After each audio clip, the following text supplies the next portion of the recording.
Alhamdulillah hari ini hari Rabu tanggal 5 Mei tahun 2021,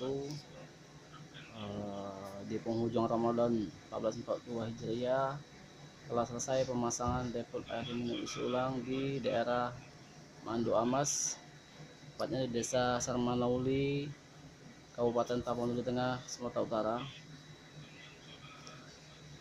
Depot ini adalah jenis air mineral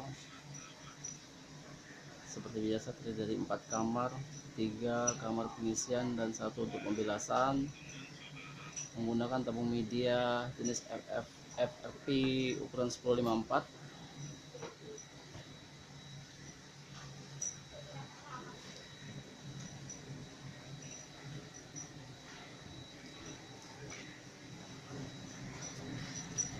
Tangki penampungan stainless dan poly tank.